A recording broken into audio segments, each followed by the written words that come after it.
참 감회가 새롭습니다. 복음학교라는 주제로 제가 다시 이렇게 대하려고 하니까 가슴이 정말 이제 벅찹니다.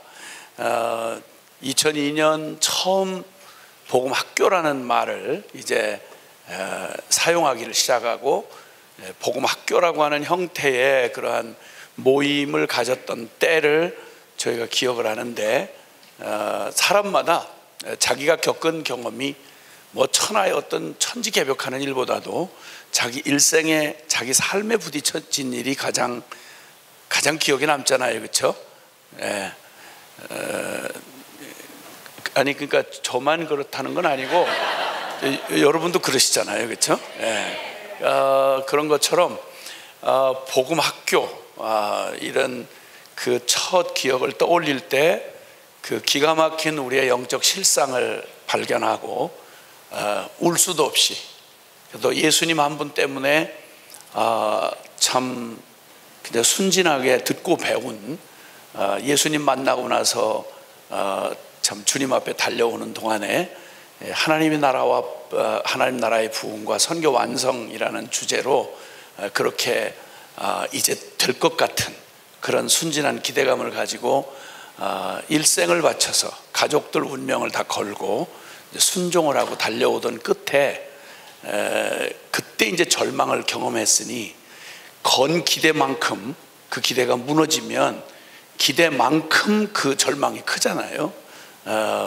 뭐 이래저래 인생 살면서 겪은 뭐 여러 가지 뭐 과정이나 또 고통이나 또 실패나 이런 것쯤이야 뭐 살다 보면 다 엎치락뒤치락 낮과 밤이 있는 것처럼 겪는 일 다 육적인 일이죠. 다 해봐야 이 생에서 겪는 일이고, 근데 사람이 살아가는 날 동안 일생일대로 만난 경험이 살아계신 하나님 만나는 경험, 즉 영적인 체험이라고 할 수 있는데, 그 영적 체험은 일생의 운명을 건 정도가 아니라 영원한 운명을 걸고 전부를 올인해서 이렇게 믿고 달려왔는데, 그 털썩 그 벽 앞에 부딪혀 서서 복음이 잘못됐다고 그러면 다시 복음의 어떤 다른 어떤 복음을 찾으러 다닐 수 있겠는데, 복음은 너무나 완벽한데 너무 완전하고, 그리고 흠잡을 데가 없고, 그 복음의 영광과 능력과 축복은 너무 엄청난데, 근데 그 앞에 서 있는 그 복음 때문에 산다고 하고 그 복음을 가르친다고 하는 우리의 모습이 너무 비참하고 이 설명이 안 되는 그런 절망 앞에 있을 때, 그 비참함은, 그 영적인 비참함은 말로 할 수가 없어요. 사실 울 수도 없을 정도예요. 그게 단순히 육적으로 겪는 절망이나 고통 이런 정도하고 달라요. 영적인 절망이라고 하는 건 마지막 절망이잖아요. 그러던 끝에, 저희의 그 절망 끝에서 그래도 하나님이 저희의 마음을 붙잡아 주셔서 어떻게 하든 복음이 잘못된 게 아니라면 필경 그 복음을 전부로 믿었다는 우리에게 이게 실제가 안 되는 것은 복음의 문제라기보다는 우리가 믿는다는 우리의 믿음의 문제가 있을 것이다. 다행히 생각이 이렇게 싹수가 바른 생각을 하나님이 하게 하신 게, 이게 하나님의 은혜였던 것 같아요. 같은 일을 당해도 사람이 그렇게 복된 생각을 할 수가 없거든요. 근데 그 복된 생각이 하나님으로부터 나왔다고 부인할 수가 없어요. 그래가지고 죽자 사자 해결을 그래도 복음 안에서 보겠다고, 보통은 복음을 믿는다고 이렇게 시도를 하다가 뭐 한계를 부딪히고 어려우면 복음 자체를 버려버려요. 복음, 뭐 하나님 뭐 우리를 사랑한다더니 에이 무슨 뭐 복음은 다 된다더니 뭐 이러고 복음 자체를 버려요. 어떤 말에 있는 것처럼 목욕물 버리다가 애까지 버린다는 말 있잖아요. 물을 갈아야 되겠다는 막 절박한 사명감에 너무 물이 더럽혀졌다 이러다가 막 그걸 버려야 되겠다는 생각에 너무 집중한 나머지 그 속에 들어있는 애를 모르고 같이 갖다 버렸다, 이런 기가 막힌 짓을 할 수 있는 게 사람인데, 그래서 다행히 천만다행히 저희에게는 그냥 주님 앞에 매달려서 이 길밖에는 없기에 해답을 찾는다고 매달리다가 거기서 악 하고 총체적인 복음 앞에 드러난 저희의 실상, 그렇게 믿음 좋고 그렇게 눈물겹게 헌신했다는 선교사, 거기다 공동체로 산다는 이런 남다른 이런 각오와 결단으로 시작한 우리의 삶이 얼마나 형편없는, 얼마나 기가 막히게 나도 나에게 속을 만큼 기가 막히게 알고 있는 모든 진리의 틈사기에 나에게 병든 자아가 어쩌면 그렇게 교묘하게 숨어서 그렇게도 이 비참한, 그냥 마셔도 해결이 안 되고 애를 써도 참 대답이 나오지 않는, 그래서 의심을 하게 되고 하나님을 의심하게 되고 복음이 현실에는 어쩔 수 없나 보다. 그래서 이론 따로 실제 따로, 신학 따로 삶 따로, 이런 기가 막힌 이런 혼돈 가운데 살 수밖에 없었던 이런 저희를 복음 앞에 바짝 세우시면서 주님 앞에 말할 수 없이 그냥 충격 앞에 서서 진짜 복음이면 충분하구나 하는 결론을 가졌던 때, 그때를 잊을 수가 없습니다. 너무 이게 근본적이고 워낙 충격적이라서 조심스러워서 처음 복음학교는 이렇게 우리 잘 아는 선교사들 또 선교단체 간사들 그분들한테 트집 잡지 않기로 약속을 했어요. 혹시 듣다가 혹시 무슨 문제 나는 저가 있더라도 절대 이단 시비를 하거나 트집 잡기 않기로 하자. 아니면 이해 못하겠거나 못하겠다고 그냥 너만 이해 못하면 되지, 그걸 가지고 우리를 갖다 잡으려고 하지 말아라. 왜냐하면 우리는 체험을 하고 우리가 뭐 이렇게 하려고 한 게 아니고, 그러니까 혹시 우리에게 일어난 일이 당신들에게도 마찬가지냐, 그렇게 한번 실험해 보는 거니까 시비는 걸지 말아라. 그래서 전부 이제 약속을 하고, 그리고 저희 안에 일어난 일을, 이 총체적인 복음을 다시 듣는 얘기는 아닐 텐데 그걸 쭉 꿰기를 시작했어요. 그리고 전부 그 복음 앞에 듣자가 놀라운 건 거기에 대항하는 사람이 하나도 없고 전부 자신들의 실체를 발견하고 그 충격을 말하기 시작하는데, 여러분 교회에서 아마 이런저런 간증들을 많이 들어보셨을 거예요. 저도 간증이 아주 충만했던 한국의 70년대, 80년대, 90년대 한국교회 한복판에서 진짜 기가 막힌 간증 많이 들었습니다. 근데 대부분 한국 교회에서 유행했던, 제가 은혜 받고 쫓아다니면서 그 유명한 A급 부흥 강사님들 막 저해가지고 막 은혜 받았다고 나와서 아무나 간증 못 하거든요. 그러면 선택받은 사람들만 간증을 잠깐 나와서 잠깐 간증하는데 주로 이런 거였어요. 부도 났는데 그래서 기도를 막 40일 기도를 했는데 어떤 사람이 1,000만 원 빌려줘가지고 그걸 투자했는데 대박 터졌다 이거야. 10억이 생겼다 이거. 어머, 하나님 살아계십니다, 할렐루야. 막 우레 같은 박수가 나오고, 우리 남편이 바람 피우고 형편없이 속을 쓰겠는데 글쎄 그놈이 글쎄 아이고 암 진단을 받아가지고 아주 폭 찌그러져가지고 있다가 주야 불쌍히 여달라고 했는데 글쎄 우리 남편이 글쎄 암이 뚝 떨어지고 글쎄 어머나 얼마나 건강한지 하나님 살아계십니다.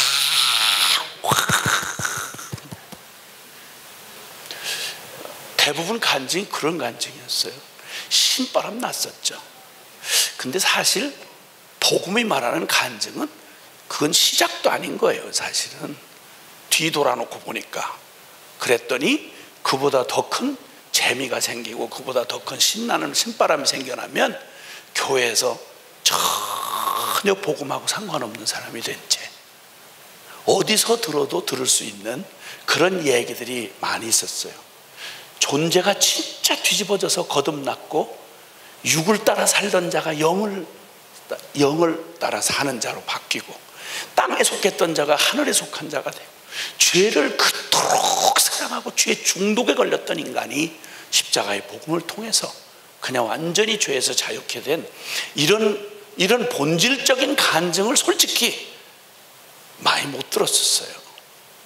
저 그러다가 그런 이 복음 앞에 부딪혀 서고 나서 이제 관심사가 완전히 바뀌고, 정말 주님이 우리에게 주신 복음, 지금부터 영원까지 우리 안에 이루시고자 했던, 원래 주시고자 했던 복음이 한 사람의 생애에 부딪혀서 어떤 변화를 가져올 수 있는지를 진짜 그 한 분 한 분 그 수많이 복음 앞에 서며 우리 막 가슴 떨면서 주님 앞에 그 일생을 뒤집어 놓는 하나님의 감격과 그 충격과 감동, 이걸 다 어떻게, 이걸 책을 내면 얼만큼을 만들어야 책을 만들까요?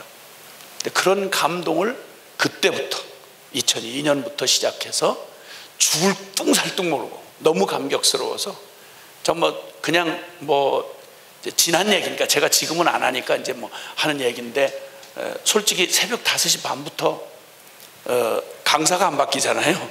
새벽 5시 반부터 밤 11시까지 먹고 잠깐 쉬는 시간 뭐 그것도 15분밖에 안 주니까 그 수백 명, 막 700~800명이 화장실 그 거기를 15분 만에 갔다 오라고 하면서 1분도 안 늦춰 틈을 안 주잖아요. 지금 생각해 보니까 이 복음학교 아주 이 악독한 진행자들에 대해서 내가 지금 객관적으로 이렇게 뒤돌아놓고 생각하니까 인간도 아니야. 금방 이제 휴식 시간 준 지 15분이면 우르르 여러 사람이 가서 줄 서다가 쓰면 벌써 5분이에요. 그럼 또 타임키퍼가 사랑하는 형제자매 여러분 10분 전입니다. 강의 10분 전입니다. 서 있다가 화가 나니까 오줌부터 던져 죽겠어 막 이러고 막 신경질 내고 그러면 또 전심으로 하지 않고 하나님 경외함이 부족한다고 찍혀가지고 또 상담해야 되고 막 이런 무지막지한 짓을 하여튼 15년이 넘게 그렇게 하는 걸, 그 현장을 그래도 그냥 사람들이 그렇게 어디 대학 들어가는 것보다 더 어렵잖아요.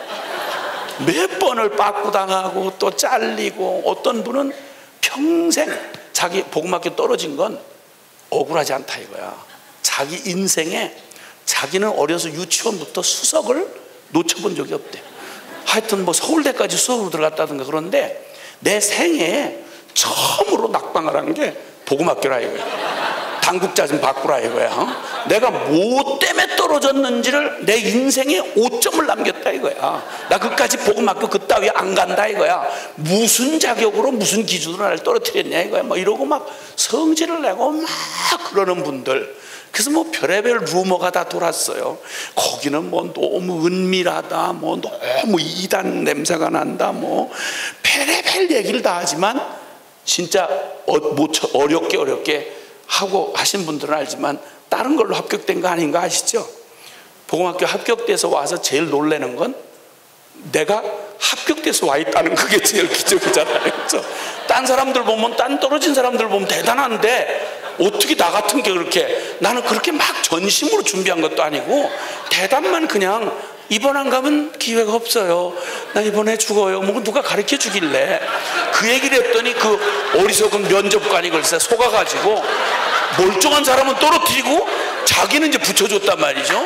그래 와가지고 소감을 얘기할 때 저는 뭐 별로 기대는 안 했는데 갑자기 합격돼가지고 그때부터 갈등이 많이 있다가 오늘 아침에도 안 올까 하다가 막 그런데 막 할 수 없이 이렇게 왔습니다. 이런 재수없는 학생들이 한둘이 아니었어. 그러니까 그런 어설픈 면접관들이 이렇게 엉망진창으로 했는데도 어쩜 이렇게 역사가 일어나는지, 나 그 진짜 와, 정말 주님이 하여튼 진행하는 사람들도 그렇고 면접관은 허술하기 짝이 없고, 그러니까 막 면접관이 오히려 면접을 당해요. 아니 저쪽에서 복음이 뭐라고 생각하십니까? 그럼 저쪽에서 뭐 우는 거야. 진짜 복음에 목말라니. 그럼 지가 면접하는 걸 잃어버리고 지가 막 통곡을 하고 울고, 왜냐하면 지가 부딪힌 거예요. 그러니까 지가 복음학교 갔다 온 다음에 지가 복음대로 못 살고 있었거든. 그러니까 거꾸로 면접을 당해가지고 막 은혜를 받으니까 그 사람은 그냥 통과야. 그냥 통과. 그래 와가지고 복음학교에서 얼마나 깽판을 놓고 마지막까지 애를 먹이다가 그놈도 나중에 뒤집어지고, 이런 막 웃지 못할 얘기, 아마 천국에서 할 얘기가 너무 많을 것 같아요. 복음학교에 얽힌 얘기만 해도 아마 천국에서 여러 날 주님도 같이 웃으시고 막 우리도 같이 웃고 얼마나 코미디가 많이 일어나는지 몰라요. 잊을 수 없는 사실 하나는, 이렇게 어설프고 이렇게 어처구니 없는데 세상에 무슨 감동을 받고 세상에 무슨 신령한 체험을 해도 자기 일생의 방향을 돌이켜서 그리스도를 따르는 복음의 좁은 길을 걸어가는 일생 결단하는 거, 이게 본성으로 안 나오거든요. 지금도 곳곳에서, 지구촌 곳곳에서, 그리고 그 삶의 모든 자리에서 그 어설프고 기대할 수도 없는 그런 분이 정말 복음의 결론이 나서 자기의 생애에 본성으로는 불가능한 정말 복음의 총책 복음 앞에 부딪혀서 그 일생을 돌이켜 자기를 위해 살기도 바빴던 사람이 다른 영혼들을 섬기며 일생을 바치고 순종하는 복음의 증인들을 보고 있는 거, 세상에 무슨 축복이 있을까 싶어요. 이런 축복이 있을까 싶어요. 이런 일을 행하신 건 웃자고 한 말이 아니라 섬김이든 뭐 내용이든 아무 상관없이 진짜 우리 복음학교 하고 나면 복음 앞에 서시면 버릇처럼 입버릇처럼 나오는 말이 있잖아요. 주님이 하셨습니다. 주님이 하십니다. 이 말밖에는 진짜 할 게 없어요. 오늘 그 얘기를 하면서 사실 복음학교가 뭐 이렇게 복음학교를 하면서 누가 안 알아주지만 순회선교단은 복음학교를 하신 분 중에 이 복음학교가 순회선교단이 하는 걸 안 사람 많지 않아요. 순회선교단을 그렇게 가린 게 아니라 드러내지 않았거든요. 그리고 복음학교를 순회선교단의 사역으로 혹시나 이용하거나 또 그런 기대감을 가졌거나 이런 건 우리 스스로도 용납을 못해요. 왜냐하면 그런 일은 결코 용납이 안 되니까요. 너무 과열이 돼가지고 그걸 다 등기 우편으로 보내는 막 신청자가 1000여 명 가깝게 막 이 쇄도를 할 때 이렇게 계속 가다가는 또 하나 성공한 한 시대 유행한 프로그램으로 전락할 수 있다. 그래서 그때 주님 마음에 위기감을 주셔서 가장 피크를 칠 때 일방적으로 무조건 중단했어요.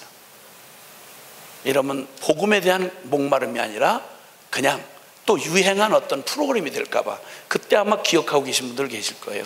무기한 연기했었어요. 무기한 연기 완전히 중단했죠. 중단하고 주님이 다시 섬기는 우리의 마음 새롭게 하시고 행여나 매너리즘에 빠져서 또 잘하는 프로그램 하는 한 단체 프로그램 될까봐 저희 지금까지 순회선교단에 속한 사람들은 아시겠지만 그래서 지금까지도 섬김이 오시려면 일일이 다 면접하셔야 되잖아요. 그렇죠?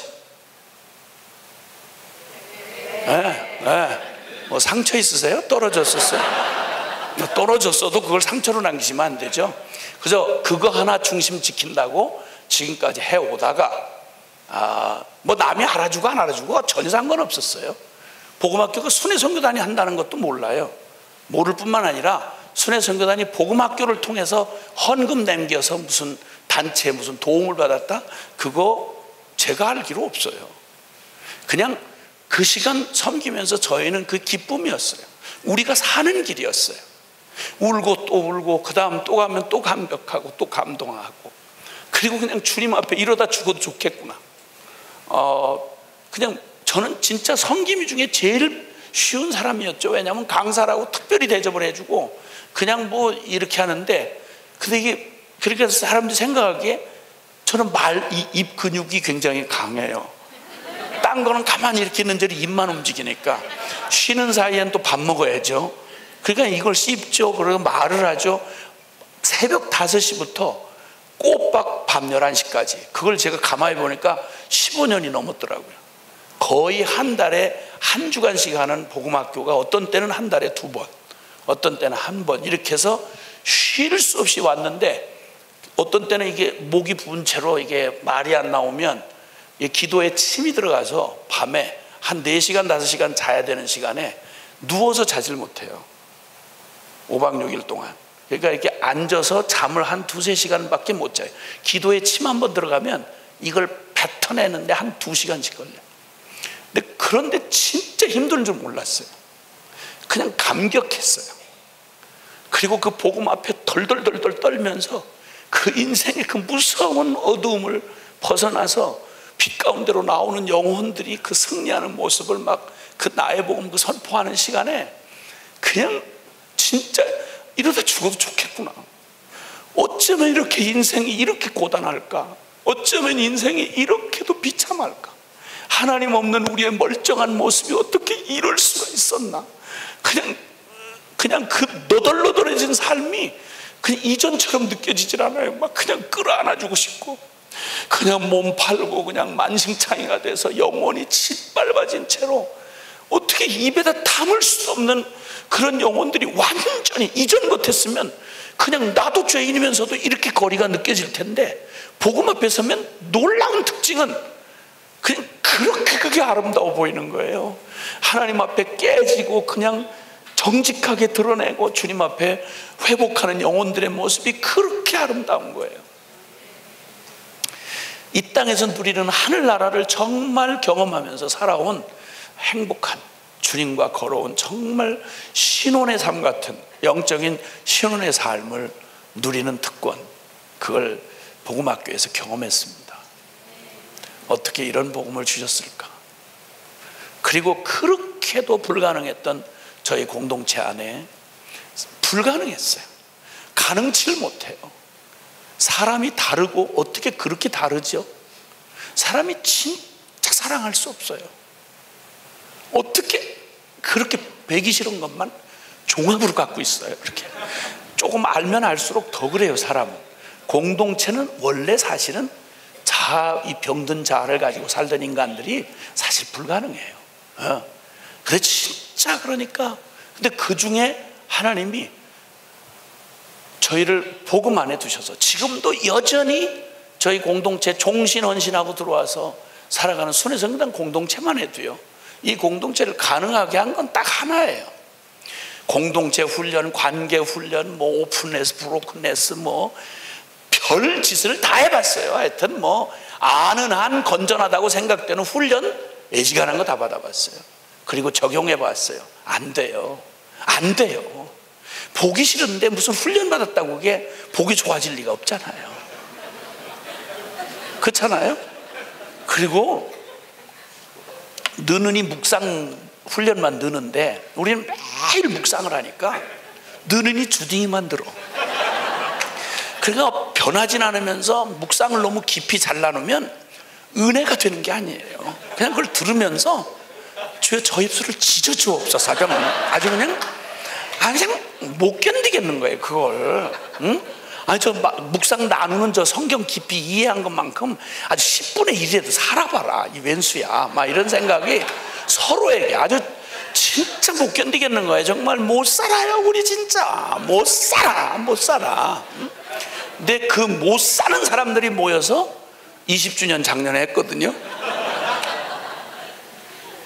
이건 진짜 주님이 하셨습니다. 이거밖에 없어요. 그러면 복음이면 어떤 분이 저를 이제 공격하면서 그런 말을 하시더라고요. 당신이 목회를 안 해봐서 모른다고 이렇게 얘기를 하더라고요. 제가 목회를 아주 안 한 건 아니고요. 처음 부름받아서 교회 2군데 개척한 적은 있고요. 그 다음에 이제 선교단체로 이렇게 강사로 돌아다닌다고 물론 그랬는데, 목회가 만약 사람 세우는 게 목회라고 그러면 글쎄 저희 공동체에서 하는 만큼만 한 사람이 세워지려면 진짜 숨 떨어질 때까지 그 싸움을 끝내지 않아요. 왜냐하면 한 사람 부부 사이 좋아서 되는 거 아니에요. 다른 사람하고 관계가 또 바로 돼야 돼요. 한 사람이 온전한 인격으로 세워질 때는 그 사람이 개인만 아니라 사회적으로 온전해야 되고요. 그리고 모든 영역에서 균형 있게 자라야 돼요. 근데 그게 사람이 그걸 누구한테 양육받을 기회가 없이 우리 보통 대강 그렇게 살거든요. 근데 공동체를 살려면 죽으나 사나 같이 붙어서 일과 삶을 같이 살아내야 돼요. 24시간을. 그러니까 많이 부부도 모르는 걸 서로 알아요. 부부는 몰라요. 부부는 자기 집에서만 겪는 자기 남편 혹은 아내로서 알지, 그 사람이 개인적으로 객관적으로 그 사람이 사역자로서 혹은 대인관계에서 그가 어떻게 온전한지는 몰라요. 그나마 모르니까 사는 거예요, 같이. 근데 어쨌든 그래도 하여튼 그래서 제가 생각할 때 저희 공동체가 사는 거 10분의 1만 만약에 한 영혼을 관심을 두고 그 사람을 돌보면 목양 아마 한 10분의 1이면 할 수 있지 않겠나 이런 생각 들어요. 누가 한 사람을 이렇게 시비를 걸면서 그렇게 붙어서 너 왜 안 변하니 그러면서 그렇게 지치지도 않고 서로 이렇게 바꿔주겠다고 이렇게 이런 교회가 어디서 이런 목회가 가능하죠? 난 생각할 때 그런 생각이 좀 들어요. 그만큼 장난 아니거든요. 딱 하나, 우리를 불가능하게 깨질 수밖에 없던 저희를 지금까지 가능하게 해줬고 앞으로 가능할 수도 있다고 믿는 믿음의 근거 딱 하나예요. 그건 바로 이 복음이에요. 이 십자가의 복음이 그 일을 가능하게 해줘요. 다 출신이 다르고 배경이 다르고 학벌 다르고 다 성향이 달라요. 근데 이 다양한 사람들이 어떻게 뭐 전라도 경상도 사람 뭐 그냥 좌파 우파 다 섞여 있어요, 저희 공동체. 근데 한 번도 이런 문제 때문에 저희 공동체가 이런 게 이슈가 돼서 복음을 넘어설 만큼 그런 따위의 짓을 한 사람은 지금까지 없었어요, 제가 알기로. 복음이 모든 것에 결론이 되어질 수 있도록 은혜를 주셨어요. 완전하단 말 아니에요. 모든 순간에 이 복음이 잘 준비된 분은 10번 필요한다 하면 저희는 24번이 필요한 거예요. 그러나 결론은 어떤 경우에라도 복음이면 충분하다는 거죠. 할렐루야. 그래서 감히 오늘 지금 이제 얘기하고자 하는 주제는 다른 거 아니었어요.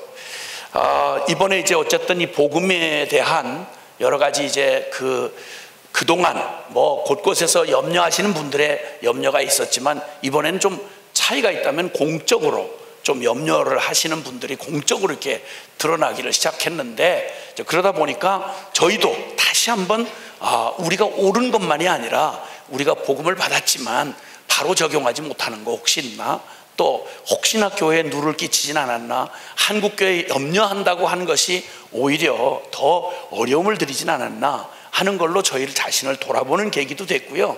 그리고 혹시라도 우리가 한 것 중에 진짜 이게 바르지 않은 것, 바로 깨닫지 못한 것 있는가 다시 면밀히 살피는 기회가 됐어요. 됐는데 진짜 감사한 건 우리의 허물로 인한 뭐 결과, 잘못된 거, 뭐 어려움을 드린 거 이런 건 물론 있겠죠. 그러나 적어도 십자가 중심의 이 복음, 총체적인 이 복음을 부둥켜 안고 저도 몇 번을 다시 한번 이거 다시 할 때마다 주제를 다시 들춰보고 다시 확인해보고 성경 보고 내가 일평생 믿었다고 하는 성경에 이 목숨 걸고 난 하나님 앞에서 이 말에 대하여 이 바르게 성경 주신 대로 나 믿었나? 다시 물어보고 다시 물어보고 하는 동안에 몇 번 울었어요. 감동이 돼서. 주님 어떻게 이런 복음 주셨죠? 어떻게 이런 은혜를 주셨죠? 너무 감사한 거예요. 그래서 이제는 누가 뭐라고 하느냐 판단하냐 이거는 이제 사실은 물 건너갔어요. 별로 관심 없어요. 소망이 생기기 시작했어요. 교회 이 복음이면 충분하다. 수많은 공격 앞에 놓여져 있는 한국교회는 지금 목회 현장에 계신 많은 분들이 너무도 많은 공격을 받고 계세요. 지금 목회하시기가 너무 어려워요. 뭐 정치적인 이슈에다가 언제 그렇게 정치에 밝았어요, 여러분? 교인들이 어줍잖은 그 쓰레기 같은 정보들이 하도 인터넷에 많이 들어오고 듣는 게 많고 아는 게 많다 보니까 목회자가 말 한마디를 제대로 하기 어려워요. 본질적인 복음을 나누기도 전에 저 우파 아니야?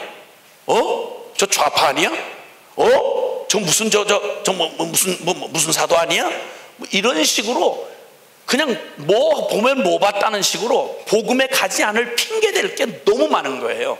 그 진짜 목회자가 지금이야말로 이 수많은 소음 가운데에서 혼돈 없이 이 복음을 정말 바르게 모든 다양한 이슈와 다양한 모든 질문 앞에 균형 있게 복음으로 이렇게 대답을 해주고 안내해 준다는 게 너무너무 어려워요. 너무너무 어려워. 나 혼자만 옳아서 안 되는 이런 복잡한 시대를 맞이하고 있어요. 목회 환경이 그만큼 어려워졌다는 얘기죠. 자, 그런데 그럼에도 불구하고 그러다 보니까 하나님의 특별한 은혜로 급성장을 했던 한국교회가 맞이하는 수많은 현실적인 문제가 너무 많아요. 옳은 줄 알면서도 이렇게 했다가 만약에 교회 이거 문 닫으면 어떡하나, 이러다가 갈라지면 어떡하나, 이러다가 사람들 떠나면 어떡하나, 이런 막 수많은 목회자들의 압박이 어느 때보다 크고 이젠 전도를 해도 잘 씨가 안 맥히잖아요. 일단 교회에 대한 반감이 많기 때문에 자, 이런 수많은 이 거대한 도전들, 거기다가 우리의 영적 상태를 들여다보면 그래도 잘 몰라도요 70년대 80년대 제가 기억하는 것만 해도요 그때 보통 집사쯤 됐다 그러면 헌신도가 어느 정도였냐면, 뭐 휴가 있는 직장을 가진 사람도 별로 없었지만 1년에 딱 한 번 내는 휴가, 오직 그거 여름 성경학교 혹은 또 교회 금식기도 이걸로 어떻게든지 그 시간 한번 써보려고, 그 정도가 보통 집사 헌신이었어요. 예배당 짓는다 그러면 그 어려운 때 집 팔아가지고 전세로 내려앉았어요. 전세 팔아서 사글스방 내려앉는 게 집사 정도의 헌신도였어요. 그때 주일학교 교사들 대단했어요. 눈물을 일깨우는 간증 많았어요. 근데 지금은 당초부터가 삶이 벌써 널널해져 나오니까 헌신도가 형편없는 거예요. 조금만 더우면 못 나온다, 뭐 조금만 추면 뭐 짜증난다, 뭐 조금만 뭐 하면 어디 뭐 일 생겼다, 뭐 수많은 일로 이 그냥 기본적인 기본 태도가 안 돼 있으니까 너무 어려운 때, 이런 때에 개척교회 안 된다, 성도들 다 지식 수준이 보통 대졸자가 뭐 너무 흔한 이 시대에 뻑하면 트집 잡고 저 들은 얘기 가지고 또 들이대고, 이렇게 어려운 때 과연 교회는 이 어려운 시기를 꼭 기울어진 배같이 한국교회 전체가 지금 위기 앞에 있는데 과연 이 모든 상황을 뛰어넘는 이런 일이 가능할까? 라고 하는 도전이에요. 우선 두 가지 면에서 말이죠. 저는 그 말씀을 준비하다가 교회 복음으로 새롭게 될 수 있다 라고 하는 이 말씀을 하다가 누구보다 절망적이었을 시대의 선지자였던 한 사람이 떠올랐어요. 에스겔 선지자였습니다. 에스겔 선지자, 그의 환상을 통해서 주님이 물으시는 말씀이 있어요. 너무 기가 막힌 절망 앞에 그를 세워놓으시고 이렇게 물으세요. 인자야, 여기 이 다 말라 비틀어지고 다 흐드러진 이 마른 뼈들이 하늘 군대로 살아날 수 있겠느냐? 라고 물으신 거예요. 해골골짜기의 마른 뼈들을 바라보게 하시고는 이 뼈들이 능히 살 수 있겠느냐? 이렇게 물으세요. 이게 물을 말씀이에요. 이게 말이 되는 얘기예요. 이게. 그런데 그 한복판에 서서 이게 뭘 나타내는지 알거든요. 자기 다 망하고 찌그러진 바벨론 포로로 끌려온, 말하자면 교회 모양이 다 흐트러져 버리고 신앙 요만큼도 찾아볼 수도 없는 그냥 형편없이 마른 뼈다귀처럼 돼버린, 소망이 하나도 없는 그 냉랭하고 그 영적 소경 같은 그 시대에 그 남은 그 떨거지들, 이들에게 과연 하늘 군대가 돼? 그 성령 충만한 옛날의 그 영광을 다시 회복할 수 있어? 그 은혜롭던 그 예배가 다시 되어질 수 있겠어? 이렇게 묻는 말이죠. 말씀드리면 통에 자복하고 그렇게 엎어져서 감동하고 사랑하는 주님하고 눈물을 흘리는 부흥의 그때처럼 이런 날이 올 수 있겠어? 이 말이죠. 저 부흥회하고 다니는 사람이잖아요. 그 세련되고 멋진 사람들, 그 수천 명, 강단 그 화려한 모든 콘티 딱장, 그 완벽한 예배, 그 시스템 멋있는 데서 에어컨 빵빵이 나오고 음향 시스템 그냥 말한 내가 되돌아온 소리에 감동될 정도로 그렇게 좋은 기가 막힌 그 환경 안에 앉아있는 영혼의 모습들은 그 엄청난 복음이 선포가 돼도 눈만 꿈벅꿈벅 전신이 중풍 맞은 것처럼, 아유 다 좋은 말씀이긴 해요. 근데 손도 못 들겠어요. 한 걸음도 못 걸어가겠어요. 빤히 이 집회가 끝나고 나면 어떻게 살아갈 건지 뻔히 보이는 그들에게, 그래도 멀쩡히 제 발로 와서 은혜를 받겠다는 사람들에게도 이게 절망이 되는데, 세상의 마른 해골 뼈다귀들을 향해서 이들이 하나님의 군대가 되겠어? 한국교회 새롭게 되겠어? 이 반질반질한 교인들이 그렇게 순수한 가슴으로 심장으로 하나님 앞에 정말 울며 주님 앞에 자신들의 일생을 드리며 헌신하고 나오는 날이 있겠어? 누가 대답을 하겠어요? 이렇게 신학 따로 신앙 따로 믿음 따로 삶 따로 이 기가 막힌 바리새의 망령에 사로잡혀 있는 이 시대의 교회가 일어날 수 있겠어? 누가 예수님 그러면 눈물이 팽 돌고, 누가 주님의 그날이 가까운다고 그러면 가슴 설렐 놈이 누가 있겠어?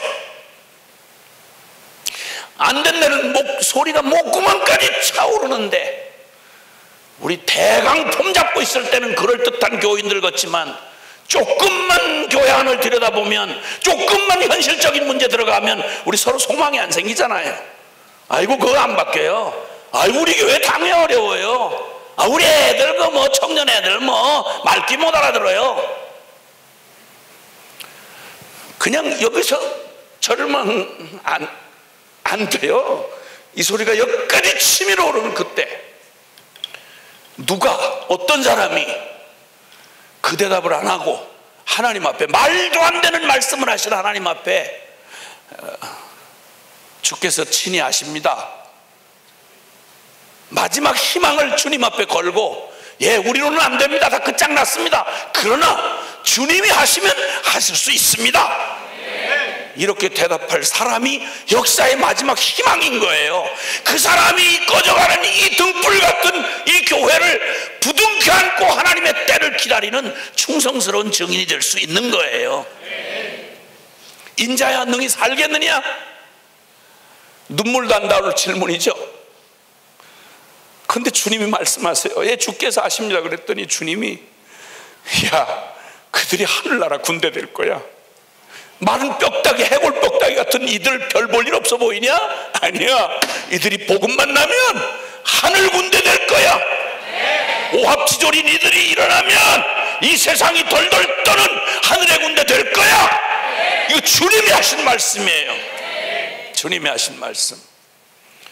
그러더니 에스겔서 37장에 그 말씀을 하시더니 계속 환상을 보여주시다 47장 될 때는 성전 문지방에서 성전 다 완성되고 청량이 끝난 그 성전 문지방, 역사의 그 바벨론 포로로 끌려가서 예루살렘 성전 다 무너졌어요. 형체가 없는 거예요. 근데 환상 가운데 다 무너지고 짓밟혀버린 그 성전을 환상 가운데 청량을 하게 하시더니 청량이 다 끝나고 난 다음 주님이 자세히 그를 이끌어서 완성된 성전 그곳에서 무슨 일이 일어나는지를 보여주시는데, 짐작한 것처럼 다 해봐야 성전 문지방에서 흘러나오는 생수가 흘러나와요.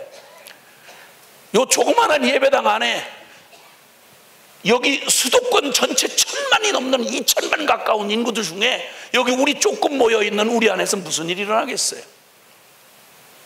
그 초라한 작고 보잘것없는 바벨론 궁전과는 비교도 안 될 만큼 초라한 성전 바로 그 문틈에서 흘러나오는 그 생수가 무슨 일이 일어날까 싶었는데 주님이 급히 너무 절망입니다. 이게 이걸 가지고 말하기 전에 주님이 1000척을 청량하고, 한 500m 돼요. 1000척을 청량하고 1000척 청량하는데, 청량하고 가보면 처음에는 그렇게 졸졸졸 흘러나오는 성전 강단에서 외쳐진 복음이 그 초라하게 흘러나온 그 물줄기가 무슨 이 메마른 대지, 이 어마어마한 세상에 무슨 일이 일어나겠어요? 근데 1000척을 청량하고 났더니 발목에 잠겨, 1000척을 청량하고 났더니 무릎에 잠겨, 1000척을 청량했더니 허리가 잠겨, 1000척을 갔더니 갑자기 빠져가지고 능히 아무라도 수영할 수밖에 없는 물이 되더니, 똑똑한 강물이 되더니, 그러니까 에스겔은 아무것도 한 게 없어요. 너 보라 하는 거예요. 그냥 하나님 주가 하시는 일을 보라 이거예요. 아멘. 집중하라는 거예요. 성전 문지방에서 흘러나오는 생수를 주목하라는 거예요. 복음의 생수가 나중에는 죽은 바닥까지 다 솟아게 되더라. 아멘. 우리의 심령 성전에 여기서 흘러 배어나온 생수, 복음의 생수가 무슨 일을 이뤄내겠어요? 그런데 내 영혼을 바꾼 이 생수가 나 하나 개인의 심령을 바꾼 줄 알았는데 이게 무슨 일이 나겠어요? 다 찌그러지고 실패한 순회 선교단이라는 이름도 없고 아무것도 없는 무대책에 아무도 알아주지 않는 실패한 선교단체, 어디 대한민국 선교단체 이름 명단에도 올리지는 못하는 이런 무식한 것들 몇 명, 거기서 그것도 실패한 선교사들, 그게 뭔 일이 일어나겠어요? 그들이 만나서 감격했다. 예, 감격했어요. 우리의 일생에 정말 우리를 바꿔놓기에 충분한 감격을 만났어요. 이게 무슨 일이 날 줄 누가 알았겠어요? 근데 일천척을 청량했더니 강을 살려내고 바다까지 다 살려내게 되더라. 성전에서 흘러나온 복음의 생명수가 온 세상을 살린다. 처음 부름을 받으면서 하나님 나라의 부흥과 선교 완성을 위한 연합과 섬김으로의 부르심, 말도 안 되고 다 이해도 못한 말을 단체 부르심이라고 받아놓고 고아원에서 밥 얻어 먹으면서 그 거창한 제목을 달아놓고 순회선교단을 시작했습니다. 그러더니 뭘 대단히 일 좀 시키시는가 했더니 결국은 찌그러지고 망하게 하시더니 우리 가슴 안에 완전히 에스겔이 본 환상처럼 그 비참한 우리 안에 그냥 복음이 실제되게 해주셨습니다.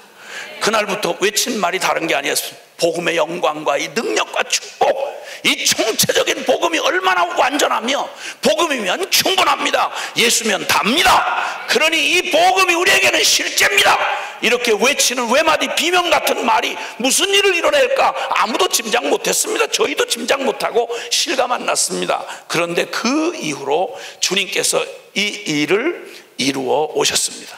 오늘의 복음학교가 되고 오늘의 복음기도 동맹군들이 되고 그리고 온 땅에 저희들보다 통로가 된 저희들보다 솔직히 부끄럽습니다. 가서 만나는 전 지구촌을 다니면서 복음 앞에 부딪혀 섰던 분들이 고백을 해요. 고백을 하는 거예요. 당신이 전해주고 당신을 통해 복음 앞에 선 이후로 하나님 나를 어떻게 바꾸셨고 우리의 가정을 어떻게 회복했으며 나를 어떻게 열방 끝에 세우시고 하나님이 무슨 기적을 이루고 계시는지를 그냥 어디 가면 이렇게 쫓아와가지고 그 얘기 좀 전해주고 싶어, 격려해주고 싶으셔서 이번에 특히 뭔가 자꾸 이 SNS에 복음학교와 제가 거론이 되고 이러니까 제가 굉장히 어려워하는 줄 알고 평소에 연락을 요만큼도 안 하시던 분들이 그냥 직접 찾아오기도 하고 연락을 해서 이 말 저 말 하면서 제가 못 들었던 간증들을 들려주시는 거예요. 격려하면서 하나님이 기뻐하신다고, 낙심하지 말라고, 당신만 욕하는 사람만 있는 거 아니라고, 원래 나는 욕을 먹어야 될 놈이에요. 그런데 그냥 그렇게 격려를 해주시는 거예요. 다시 한번 제 가슴에 외쳐오긴 외쳐왔지만 그래, 내가 사랑하는 조국교회 망한 술집 아들로 태어나서 소망이 없이 꺼져가던 그냥 스물스물 아무도 주목하지 않는 버림받았던 나 같은 놈 가슴에 주님 만나주시고 예수 만난 감격이 너무 커서 어떻게 하면 이 은혜를 갚나, 어떻게 하면 이 사랑을 보답하나 내 힘과 최선으로 애를 쓰다가 거기에 털썩 주지 않고 주님을 오해해서 하나님 이 사랑을 나는 또 의리 팔아 이걸 어떻게 주님 앞에 보답을 하나, 나 무소유로 살겠습니다. 그래서 주님만을 위해는 난 이제 죽든지 살든지 어떤 놈이 만약에 주님 이름 건드렸다면 그거 내가 그냥 안 두겠습니다. 이런 인간적인 최선을 가지고 주님 사랑한다고 생각했는데 주님이 오해하지 말아라, 너무 신경 쓰지 말아라 그러시고 주님의 온전한 복음 안으로 갈라디아서 2장 20절의 비밀 안으로 주님이 불러오시고 그리고 그 은혜에 감격해서 달려오는 동안 상상도 할 수 없는 은혜의 길에 서게 해주셔서 더 말할 게 없었습니다. 그냥 주님 앞에 늘 고백하지만 지금 주님이 데려가셔도 요만큼도 아쉬움이 남지 않을 만큼 늘 너무 감격한 은혜 앞에 살게 해주셨고 그 소망 가지고 삽니다. 주님 남긴 사명 아니면 지금이라도 주님 데려가 주시면 너무 고마울 것만 같은 그런 사모함 가지고 달려왔고 이 복음 가지고 누구라도 나를 어떻게 불쌍하게 보든 상관없이 나는 볼 거 없지만 내 안에 나를 사랑하신 주님의 이 복음은 당신이 나와 같이 되기를 바란다고 이렇게 고백할 수 있도록 저 같은 걸 만들어주신 이 은혜, 이 복음 가지고 전해오는 동안에 하나님 나라 부흥과 선교 완성, 이 꿈꿀 수도 없었던 하나님 수준의 이 부름을 저희에게 믿음으로 받게 하시고 순종하게 하시고 그리고 격려받게 하셔서 여기까지 왔습니다. 주님 앞에서 저만 걸은 길인가 했더니 제가 전하는 복음을 듣고 제가 어떻게 이 복음 앞에 눈물겹게 엎치락 뒤치락 어떻게 인간의 죄성을 넘어서지 못하고 넘어지고 실패했는지 그리고 어떻게 내가 그 주님의 사랑을 입고 은혜를 입고 여기까지 왔는지 다른 것도 아니고 내가 만난 예수를 전하면 그럼 영혼들이 살아나는 거예요. 지구촌 곳곳에서 가면 눈물 흘리고 저기 서서 고맙다고 당신 때문에 내가 예수님 만났다고, 나를 이렇게 살려주셨다고. 어떻게 무슨 일을 해서 이런 일을, 어떻게 한 인생을 지금부터 영원까지 바꾸는 일을, 무슨 능력으로 어떤 대단한 법관이 되고 의사가 돼서 이런 일을 하겠어요? 천하에 어떻게 이런 일이 가능하겠어요? 복음이 가능한 거예요. 우리 어떠함이 아니라 복음이 가능한 거예요. 그래서 나는 믿기를, 나 같은 이런 불가능했던 나를 바꾸신 그 복음이면 지금 이 땅에 불가능하다가는 우리 조국 교회가 이렇게 감격한 복음에 만나 미친 성도들로 가득 차게 되면, 이런 간증이 끊임없이 매일매일 이루어지는 교회가 되면, 그러면 이 세상 뒤집어 바꿉니다. 여러분, 그냥 못 살다 그냥 못 죽어요. 여러분, 예수 핏값만큼 살다가 예수 핏값만큼 죽는다고.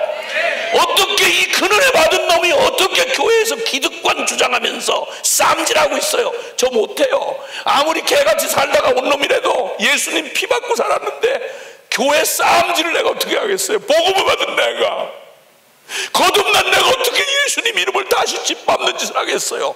의식 있는 한 못해요. 그렇게 못해요. 그런 일이 일어나는 이유는 그 인간이 예수를 못 만나 그래요. 그거 미안하지만 어떻게 그런 일이 가능해요? 날 보고 너 한국교회 별로 필요 없다, 나 내쳐서 2단 3단 만들어서 나 못하게 하면, 늘 제가 한 말이지만 나는 내가 돌아올 길이 막히면 한국교회 쪽으로 엎어져 죽을 놈이라 그랬어요. 왜냐하면 잘났든 못났든 나는 어머니 태 같은 게 우리 조국교회니까. 부끄러워도 누가 한국교회 욕하면 내가 견딜 수가 없던 사람이에요. 마찬가지고 지금도 그래요. 그랬더니 한국교회 복음 없다고 얘기를 했다고 날 보고 막 또 그래요. 이달 같은 놈이라고. 아니요, 주님이 증인이에요. 주님이 증인이고 뭐 안 믿어줘도 상관없어요. 난 주님 사랑하기 때문에 주님이 사랑한 교회를 사랑 안 할 수가 없죠. 그래서 저는 분명히 우리 주님이, 우리 교회 아무리 어려운 과정을 겪어도 하나님의 교회 영원해요. 왜냐하면 그 교회의 머리가 예수 그리스도이시거든요. 아멘. 네. 우리가 더럽힌다고 교회 더럽혀지지 않아요. 주님이 반드시 정결하게 하실 거예요. 이름값 하게 하실 거라고요. 그런데 그 어떻게 하면 그럼 주님이 우리 교회를 이렇게 복음으로 새롭게 하실 수 있겠는가? 주님은 그분의 일을 하시겠지만 우리에게서 어떻게 주님은 이 놀라운 일로 복음으로 교회를 새롭게 하셨나? 교회의 모형이었던 구약의 이스라엘, 구약과 신약을 통틀어서 하나님이 쓰셨던, 교회를 새롭게 하는 일에 하나님이 쓰셨던 사람들을 보니까 몇 가지 공통점이 있더라고. 첫 번째는 에스겔 선지자를 에스겔서 1장 1절로 3절에 보니까 그가 바벨론 그발강가에 포로로 끌려간 사람이에요. 성전 쑥대밭대고 이스라엘 이름이 사라졌어요. 여호야긴 왕과 함께 그가 포로로 끌려온 지 5년 5일이 되던 때라고 날짜까지 기억을 해요. 얼마나 한맺힌 시간이었겠어요.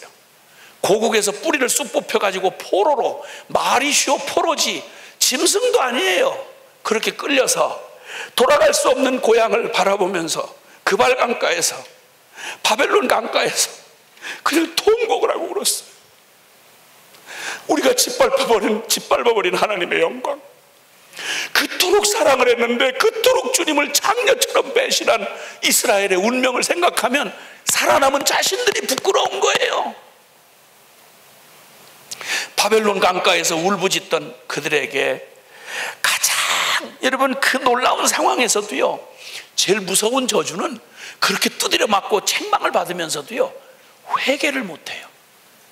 제일 인간에게 가장 무서운 저주는 얻어 터지는 거라도 희망이 있어요. 관심이 있기 때문에 책망을 하세요. 근데 회개를 못한다. 죄인인 인간에게 가장 무서운 저주는 그 확실한 증거와 복음의 진리를 듣고도 회개 못하는 심령, 제일 무서운 저주예요. 이런 저주는 우리에게 있어서는 안 돼요. 아멘. 엎어지고 자빠져도 회개할 수 있다면 희망이 있어요. 근데 첫 번째는 그가 이 절망 중에 눈을 들어서 그 절망 중에 있는 그에게 하나님이 나타나시고 하나님의 말씀이 임하신 거예요. 여러분, 어떤 비참한 상황에서도요 만약 그 상황에 하나님이 개입을 하신다, 그럼 새롭게 될 수 있어요. 아멘. 아마 역사상 이보다 더 절망적인 상황은 없었을 텐데, 그 절망 가운데 그발 강가에 거기 포로된 지 5년 5일째 되던 때, 그때 에스겔에게 주님이 나타나 주시고 하나님의 말씀이 임하셨어요. 이사야는 이스라엘이 망하기 한 200여 년 전, 그러니까 경고를 맡았던 사람이, 경고, 아직은 망한 게 아니고 경고, 이렇게 가면 망한다, 돌이켜라, 이렇게 메시지를 전했던 이사야는 6장 1절에 그에게도 그의 일생을 뒤집어 놓고 그 조국과 교회를 향해서, 이스라엘 교회를 향해서 주신 하나님의 말씀이 임하던 때가 어느 때냐면 우시야 왕이 죽던 해였습니다. 절망적인 영적 상태를 보면서 그는 하나님의 말씀이 임했던 그때, 아는 대로 이사야서라고 하는 구약의 진짜 찬란한 주님의 복음서 같은 그런 메시지가 주어집니다. 여러분, 요한계시록 1장에 가보면, 신약시대의 마지막 책인 요한계시록 1장 9절에 가보면 거기 마지막 남은 사도라고 알려져 있는 사도 요한이 하나님의 말씀과 예수 그리스도를 증언하여서 반모섬에 유배되어 있을 때에 라고 말합니다. 가장 절망적인 때, 그때 하나님의 말씀이 임하셨습니다.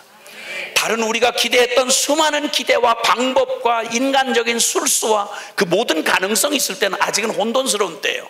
그런데 이것저것 해봐도 안 되는 마지막 절망의 때, 이때가 바로 하나님이 우리에게 나타나실 때고 주님의 말씀이 임할 때인 것입니다. 여러분, 그 정말 세상 한복판에 내던져진 채 이 거대한 음녀 바벨론 거대 제국에 사로잡혀온 다 망한 이스라엘 포로 노예들처럼 사단과 사단, 이 정사와 권세, 어둠의 주관자의 모든 악의 아비인 이 사탄이 온 세상을 장악하고 있고, 그리고 우리들 스스로 죄의 종이 된 병든 자 안에 매여 있는 이 끔찍하게 세상과 죄를 사랑하는 이 육적인 인간들 앞에 서 있는 하나님의 교회가 너무 초라합니다. 너무 무기력해 보입니다.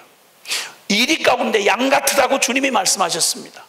골리앗 앞에선 다윗처럼 게임이 안 됩니다. 그런데 이 유약해 보이는 질그릇 같은 교회, 현실 앞에 서 있는, 우리가 가능치도 만만할 수도 없는 세상 앞에 서 있는 이 초라한 교회, 우리가 새롭게 될 수 있느냐? 예, 새롭게 될 수 있는 첫 번째 증표가 바로 뭐냐면 하나님께서 임하시는 것입니다. 주의 말씀이 임하는 것입니다. 여러분, 절망적인 상황이 결론이 아니라 이 모든 상황을 다스리시는 승천하신 예수 그리스도, 영광과 거룩, 전지전능하시고 만왕의 왕이시고 교회의 머리이시며 역사의 주관자이신, 그리고 우리의 영원한 대제사장 되시는 예수 그리스도가 우리의 교회의 머리이십니다. 그분이 우리에게 나타나시고 말씀하시면 그게 결론입니다. 나의 처지나 나의 영적 상태나 그리고 이 세상의 거대한 바벨론의 위력이 아니라 주님이 결론입니다. 그러므로 복음으로 새롭게 될 수 있는 교회의 희망은 첫 번째는 주님의 말씀이 임하는 것입니다. 그러니까 우리의 이 마지막 때일수록 정말 이젠 이론이 어떠냐, 누가 대세가 어떠냐, 여론이 어떠냐, 이게 아니라 이때일수록 우리는 누구로 앞에 나아가야 되는 거 아니? 살아계신 하나님 앞으로 나아가야 합니다. 말씀이 뭐라고 하더냐, 살아계신 주님이 우리에게 뭐라고 했느냐, 이게 바로 우리 교회를 새롭게 할 수 있는 첫 번째 조건인 것입니다. 두 번째는 바로 하나님의 부르심인 것입니다. 교회는 정의하자면 살아계신 하나님의 뜻과 부르심 안에서, 살아계신 하나님의 뜻과 부르심 안에서 예수 그리스도를 통해 세워진 생명 공동체이다. 교회라는 말을 이렇게 정의해 볼 수 있겠습니다. 살아계신 하나님의 뜻과 부르심 안에서 예수 그리스도를 통해 세워진 생명 공동체이다. 반대로 말하면 죽은 전통이나 교권 세력에 의한 집단이 아니며 인간 문명의 산물인 종교는 더욱 아닙니다. 교회는 결코 인간 문명의 산물인 종교이거나 죽은 전통이나 교권 세력에 의한 집단이 결코 아닙니다. 교회는 살아계신 하나님의 뜻 안에서 그의 부르심을 받은 예수 그리스도의 생명 공동체인 것입니다.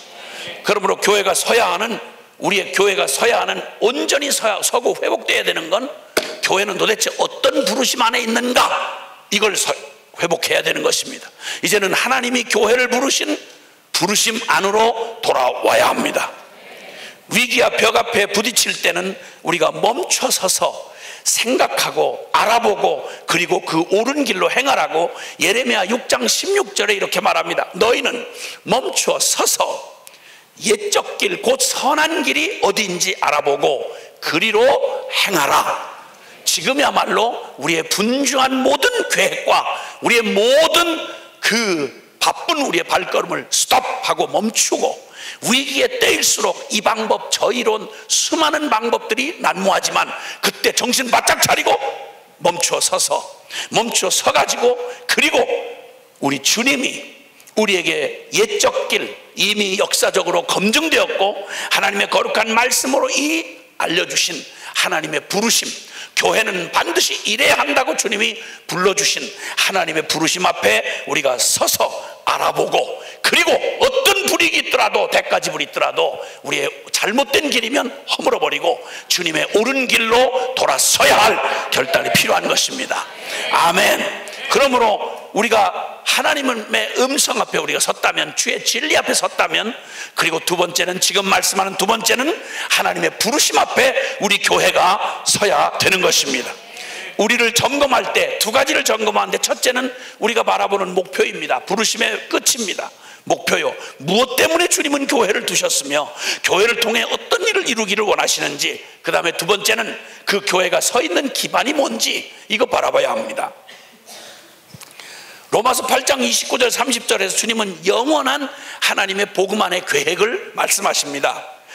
주님이 이미, 주님께서 미리 아신 자들로 그 아들의 형상을 본받게 하기 위하여 미리 정하셨으니, 정하신 그들을 부르시고 부르신 그들을 의롭다 하시고 의롭다 하신 그들을 영화롭게 하셨느니라. 하나님은 한 번도 당신의 이 부르심을 빗나가 본 적이 없으십니다. 역사 내내 주님은, 영원하신 주님은 처음 창세전부터 저와 여러분을 향한, 교회를 향한 그 꿈을 가지시고 그 꿈을 한 번도 흔들려 본 적이 없고 수정한 적이 없으십니다. 그러므로 이걸 절대 타협하거나 수정하거나 이걸 바꿔치기 하면 큰일 납니다. 큰일, 타협하고 변질되면 교회는 그때부터 썩기 시작하는 것입니다. 하나님의 아들의 형상, 예수 그리스도의 하나님의 원형인 하나님의 아들의 형상을 우리 각 사람에게 회복하시는 것, 이게 바로 교회의 부르심입니다. 아멘. 주님은 마태복음 28장 18절 이하에 모든 족속에 가서 예수님의 제자를 삼으라고 말씀했습니다. 대강 모여든 교인이 아니라 예수 그리스도를 따르는 살아있는 제자인 것입니다. 예수 그리스도 안에 완전한 자로 세우라고 골로새서 1장 28절에는 분명하게 말씀합니다. 교회가 하나님의 부르심 안에서 해야 할 일은 각 사람을, 우리가 각 사람에게 그리스도를 전파하고 각 사람에게 그리스도를 권하고 각 사람에게 그리스도를 가르치면 각 사람 한 사람 한 사람을 그리스도 안에 완전한 자로 세우려 하매니. 아멘. 누구도 성직자가는 따로 거룩하고 평신도는 대강 교인도는 하면 된다, 있을 수도 없는 말입니다. 우리 각 사람은 누구도 예외 없이 여러분 한 분 한 분이 주님의 이 거룩한 부름 안에서 그리스도 안에서 완전해지도록 예수 그리스도를 가르치고 전파하고 권하고, 그래서 완전한 그리스도 안에 완전한 자로 세우는 것, 이것이 교회 안에서 저와 여러분을 향하신 하나님의 부르심입니다. 할렐루야. 그리고 주님은 그 기반, 교회의 기반이 되는 터를 주님은 말씀합니다. 고린도전서 3장 10절 11절에 이 터 외에 다른 터를 닦을 게 없는데 이 터는 예수 그리스도다. 교회는 철저히 예수 그리스도의 터 위에 있어야 합니다. 누구 유명한 어떤 사람이나 교단의 터 위에 서면 안 됩니다. 유행이나 멋있는 세미나나 신학적 이론의 터에 서는 게 아니라 예수 그리스도 살아계신 인격이신 그 주님의 터 위에 서 있어야 합니다.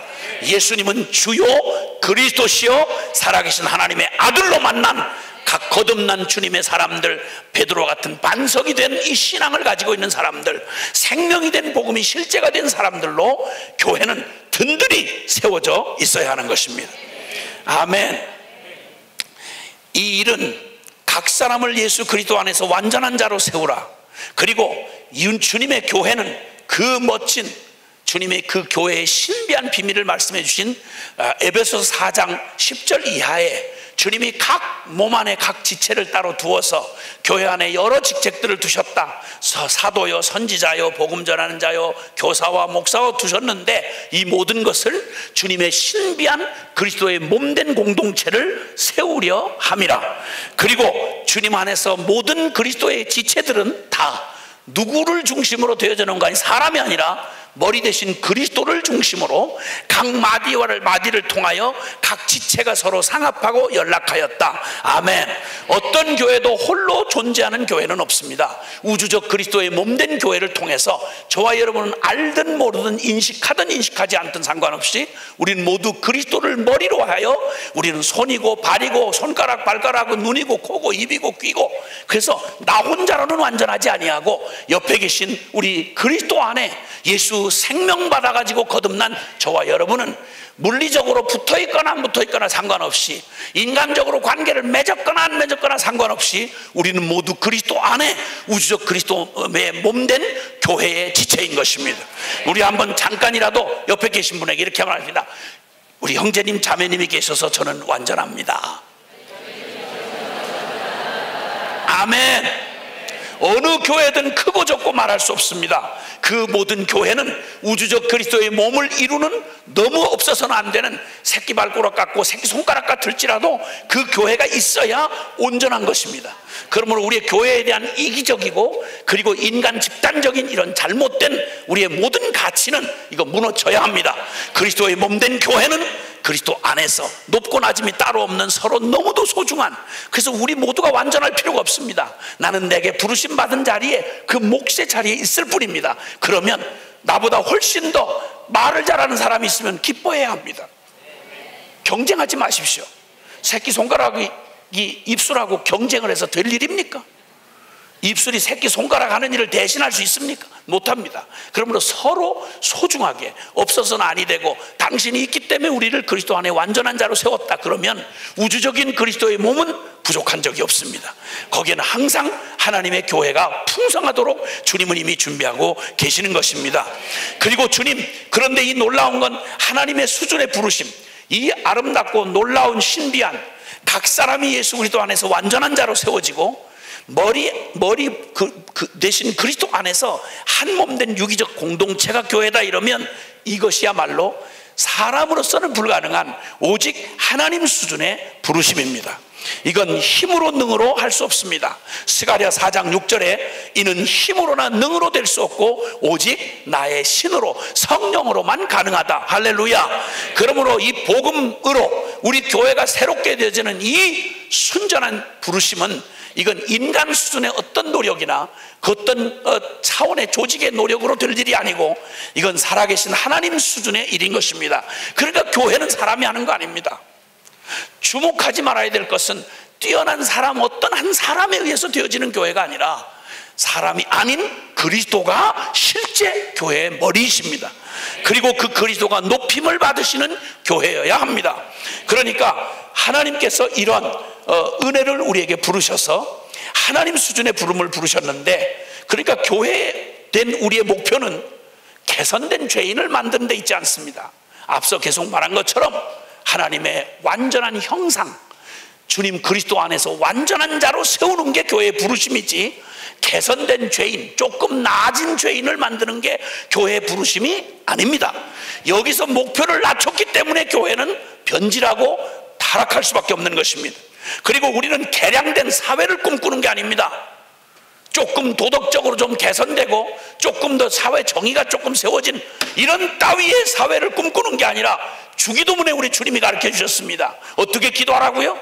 개량된 사회나 개선된 죄인을 만들라는 게 아니라 하늘에 계신 우리 아버지여, 당신의 이름이 모든 이 앞에 거룩히 여김을 받으시고 하나님이 하나님 대접을 받으시고 이 땅에 개량된 사회가 아니라, 개량된 죄인이 아니라 오직 하나님의 뜻이 하늘에서 이루어진 것처럼 땅에서도 이루어지고 주님의 나라가 이 땅에 임하여 주옵소서.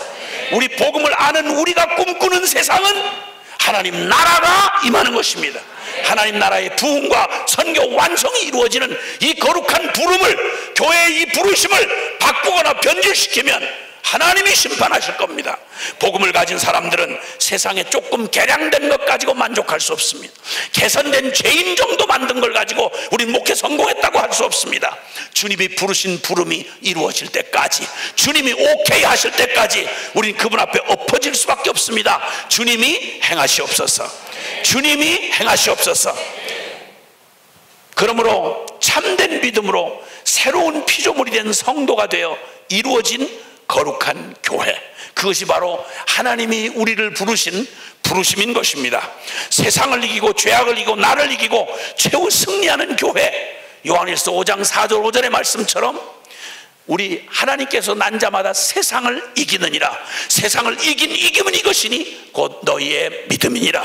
예수께서 하나님의 아들이심을 믿는 자가 아니면, 복음으로 실제가 된 사람이 아니라면 누가 세상을 이기는 자가 누구냐라고 말씀했습니다. 요한계시록 2장과 3장에는 수많은 연약한 역사 속에 있는 7교회, 초대교회 7교회를 향해서 머리 대신 예수 그리스도가 나타나셔서 그들을 책망하기도 하고 격려하기도 하시면서 끝마다 말 맺으실 때마다 뭐라고 말하는 거 아니? 이기는 그에게는, 이기는 그에게는. 교회는 지는 교회란 세상에 없습니다. 교회는 반드시 이기는 교회여야 합니다. 그리고 그 이김은 오직 하나님의 지혜와 권능으로만 가능합니다. 여기까지 결론이 오면 우리는 당연한 이제 다른 결론 앞에 서게 되는데, 이렇게 오직 하나님의 지혜와 권능으로만 가능한 하나님의 부르심 앞에 합당한 교회가 되려면 결론은 오직 예수 십자가의 복음 말고는 불가능합니다. 할렐루야. 고린도전서 1장 22절 이하에 유대인은 표적을 구하고 이방인은 지식을 구하나 우리는 십자가에 못 박힌 그리스도만을 전하니 그리스도는 유대인에게는 거리끼고 이방인에게는 미련한 것이로되 그러나 부르심을 입은 자들에게는, 하늘의 부르심을 입은 영혼들에게는 이 미련해 보고 어리석어 보이는 십자가의 복음이야말로, 그리스도의 복음이야말로 하나님의 능력이요 하나님의 지혜니라. 할렐루야. 주님 분명히 말씀하십니다. 안 될 거는 아예 당초부터 시도하지 말으라고. 그 어리석은 일이라고. 말씀을 듣고도 실제가 되지 않고 실행하지 않으면 모래 위에 집을 짓는 자와 같다고 주님 말씀합니다. 그런 어리석은 짓 하지 말라고 산상수훈의 결론으로 말씀합니다. 집을 짓되 반석 위에 세우라고.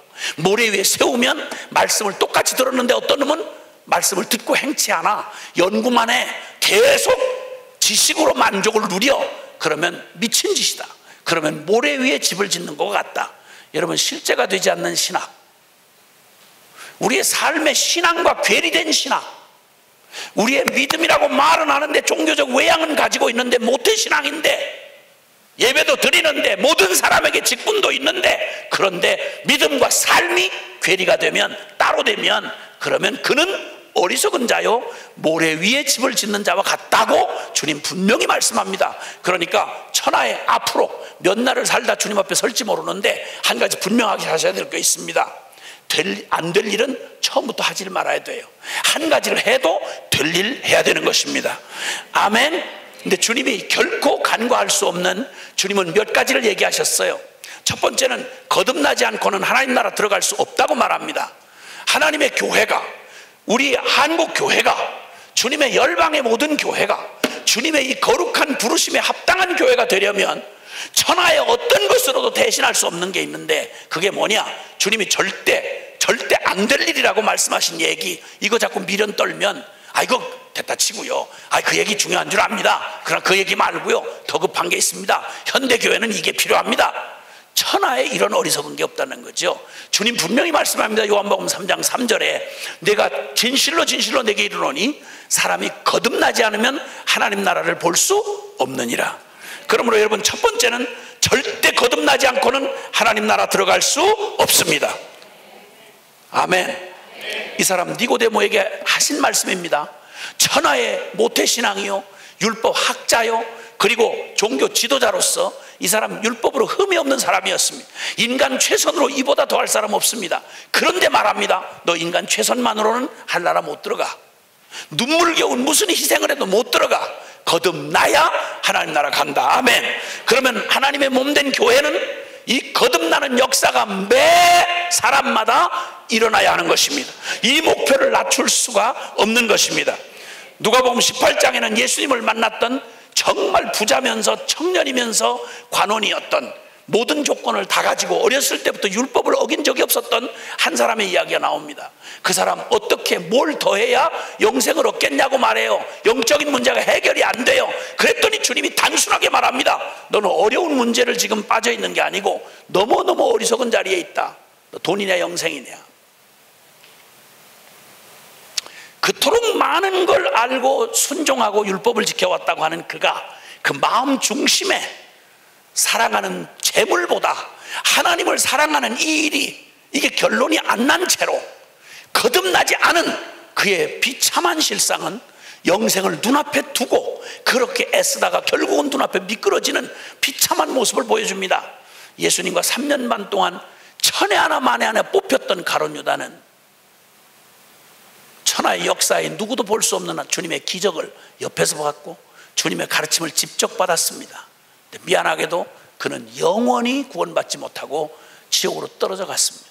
거듭나지 않고는 절대 있을 수 없다. 그러므로 교회는, 주님의 교회가 우리 오직 예수 십자가의 복음으로 분명히 돌아서는 길은 우리가 소홀히 여겼던, 바로 우리가 그냥 대강 있다 치고 넘어갔던, 그래도 3대째 장로 집안의 딸인데, 3대째 목사 집안의 아들인데, 아니요, 분명하게만 혈통이나 육정이나 사람의 뜻으로 나지 아니하고 오직 하나님께로 난 자만 하늘나라를 들어갈 수 있습니다.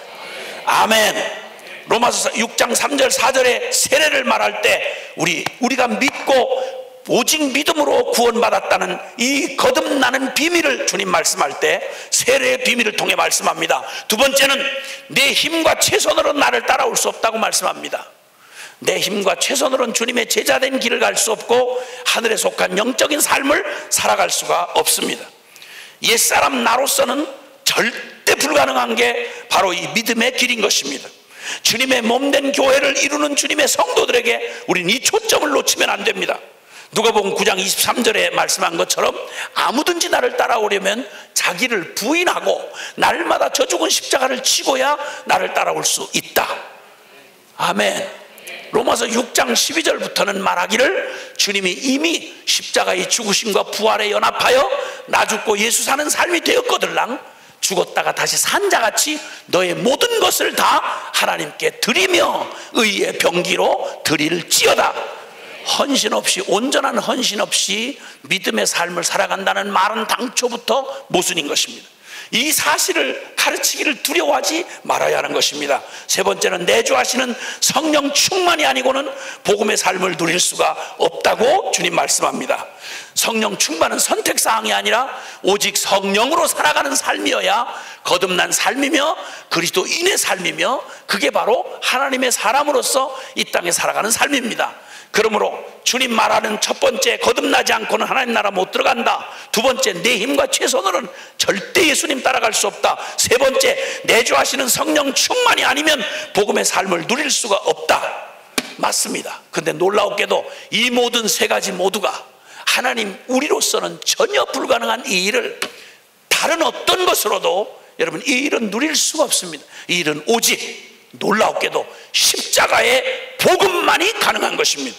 주님은 이 일을 가능케 하시기 위하여 새 언약의 완성이 되어 오셔서 십자가에서 다 이루었다고 말씀합니다. 그러므로 이 복음에 집중하고 복음을 만나면 하나님의 부르심 따라 우리 주님께서 우리에게 주신 이 놀라운 일, 주님이 이 일이 가능하도록 예수 그리스도께서 모든 걸 다 이뤄놓으신 완전한 복음, 그가 바로 예수 십자가 복음인 것입니다.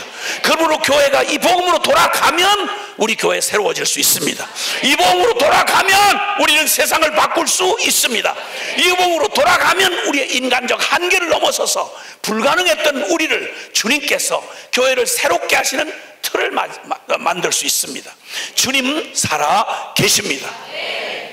주님이 이 놀라우신 복음의 부르심으로 교회 이 복음으로 새롭게 될 수 있음을 주님께서 말씀하시면서 이 복음이 가지고 있는 영광과 능력과 축복이 어떠함을, 총체적인 이 복음을 부분적으로 필요한 대로가 아니라 우리의 복음이면 충분하고 복음이면 완전한 것에 대하여 주저없이 교회 앞에 선포하고 교회가 복음에 집중하면 우리는 복음의 영광과 능력과 축복을 경험하는 하나님의 살아있는 교회의 능력을 우리가 체험하게 될 것입니다.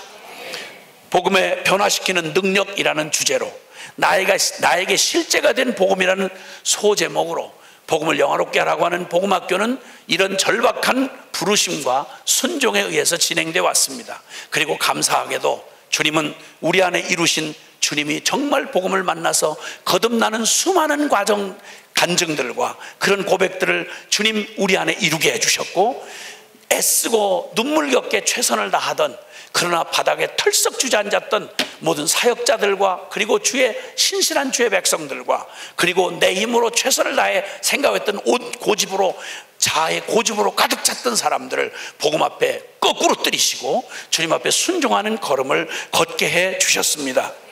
물론 수많은 복음 앞에 복음은 모든 이에게 다 복음이 한꺼번에 전해지는 건 아닙니다. 어떤 이에게는 복음이 미련한 것이요, 구원 얻는 우리에게는 하나님의 능력이 되지요.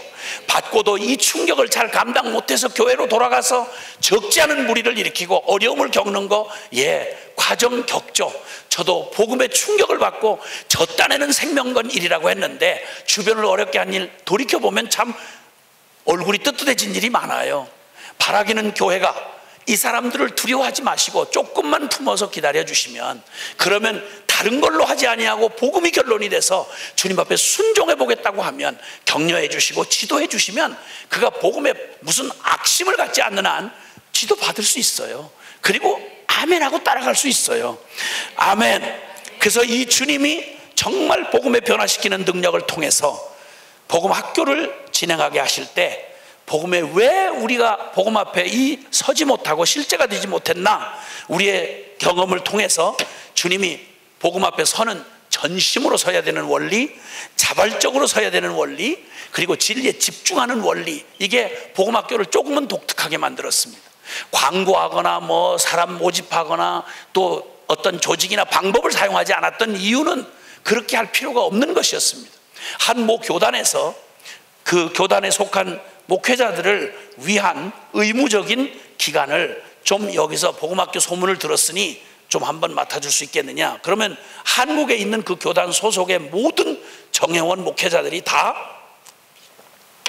복음학교를 하는 기회를 갖게 되는 너무너무 매력적인 요구였습니다. 그때 정중히 거절했습니다. 왜냐하면 자발성이 없으면 복음 앞에 못 서요. 여러분 다 아시겠지만 복음은 철저히 자발적으로 와야 돼요. 그리고 전심이어야 하고요. 그리고 진리에 집중해야 돼요. 그냥 도 닦듯이 이렇게 해서 되는 게 아니고 십자가 복음의 진리 앞에 정직하고 진심으로 서면 살아있는 영혼이라고 그러면 그냥 넘어갈 수가 없어요. 그냥 통째로 존재가 흔들리는 충격을 받죠. 물론 성령께서 그를 붙잡으셔서 그 복음이 정말 나의 복음이 되도록 그 변화를 가져오게 하는 그 일의 작지만 한 부분으로 복음학교를 지금까지 사용해 주셨음을 저희는 정말 감격스럽게 생각합니다. 물론 부족하고 온전하지 않습니다. 근데 감히 이제 이 기회를 통해서 더욱 말씀드리고 싶은 건, 솔직히 저도 알지만 멀쩡히 교회에서 일주일에 한 번씩 만나고 교회 생활하면서 아는 사람이 어느 날 갑자기 혹시 거듭나셨어요? 이렇게 묻기는 진짜 어렵습니다. 장로님한테 잘못 물었다가는 그 교회 떠나야 됩니다. 분명히 거듭나지 않은 거 분명한 것 같은데 그럼에도 불구하고 절대 불가침 영역이에요. 장로님한테 혹시 예수님 만나신 적 있으세요? 이랬다가는 어려운 겁니다. 그리고 그 바쁜 삶을 살면서 놀러는 가도 어디 해외여행은 가도 그렇게 집중해서 내 존재를 다 걸고 집중하는 일은 사실은 교회 안에서 쉽지 않습니다. 그리고 참 전심으로 막 열리를 제쳐놓고 전심으로 산다는 게 이게 참 어렵잖아요.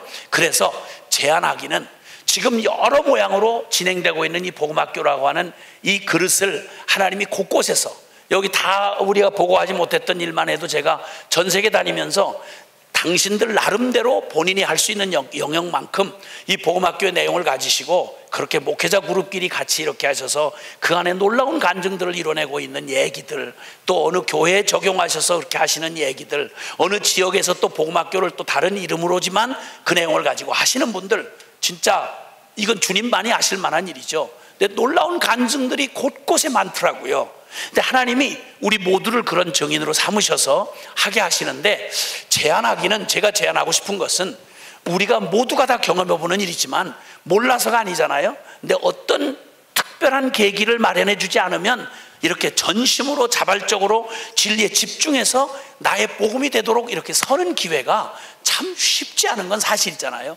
그래서 할 수 있는 한 저희에게 주신 이 복음학교라고는 이 툴을, 이 방법을 가지고 어떻게 하든 더욱 겸손한 마음으로 이 일이 정말 교회를 살리고 주님께서 이 복음 앞에 세우시는 일에 주님이 지금까지 쓰셨던 걸 저희가 믿는 저희로서는 할 수 있는 한 이 일로 한국교회를 섬길 수 있기를 바라고, 하는 한 교회가 그냥 다른 저거 없이 같이 좀 연합하셔서 이런 이 복음학교라고 하는 주님이 이걸 통해서 사람들로 하면 일생 한번 부딪혀 봐야 하는, 정말 주님은 이 진리 앞에 인생을 걸어놓고 이렇게 서야 하는 이 일을 중요하게 생각하시고 이를 교회 차원에서 또 교회 공동체 차원에서 이렇게 사용하시고 활용하시면 하나님께서 지금까지 행하셨던 일들을 더욱 놀랍게 행하실 것이라고 하는 사실을 말씀을 드리면서 한번 한국교회 앞에 더욱 적극적인 제안을 한번 해보는 바입니다.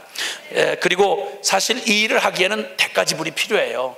이게 멀쩡히 살던 사람이 나 중심으로 살던 죄인이, 하나님을 반역하는 병든 죄인이 자아가 하나님 앞에 거꾸로지는, 말 그대로 십자가에 죽고 다시 예수님으로 산다는 얘기가, 이 변화를 받아내는 게 나 개인도 그렇고 가정도 그렇고 교회가 몸부림을 좀 겪어야 되거든요. 근데 여러분, 수술만 할래도, 암 수술만 할래도 온 가족이 다 그냥 재정면으로 막 고통으로 뭐 관계 안에 엄청난 대가를 지불하더라도 살고 싶으면 수술해야 되잖아요. 그렇듯이 두려워하지 말고 기꺼이 목회 현장에 이 참 주님 이 복음 앞에 두려워하지 말고 복음 앞에 담대히 꼭 불난 집에서 뛰쳐나오듯이 구명줄 잡듯이 이제 진짜 한번 목숨 걸고 예수님이 주신 복음, 한번 목숨 걸고 이 복음 앞에 서는, 복음을 붙드는 이런 축복이 모든 이에게 있기를 바랍니다. 이제 그 일에 어떻게 하든 과정들을 겪으시면서 지금 곳곳에서 이게 섬기시고 있는 이제 목회 현장에 그 섬기시고 있는 분들의 그런 또 저 말씀들을 우리가 이제 이게 순차로 이렇게 들을 텐데, 그걸 통해서 하나님이 복음의 이 목회의 그 치열한 현장에서 이 복음을 가지고 정면 이렇게 저거 하시면서 하시는 분들의 이야기를 이제 연속해서 같이 들으면서 함께 주님이 행하실 일을, 우리가 한국교회 행하실 일을 우리가 소망하면서 우리 함께 같이 기도의 맛 일꾼들이 되었으면 좋겠습니다. 네, 하나님께서 축복하실 것입니다. 아멘. 예. 자, 다음 순서는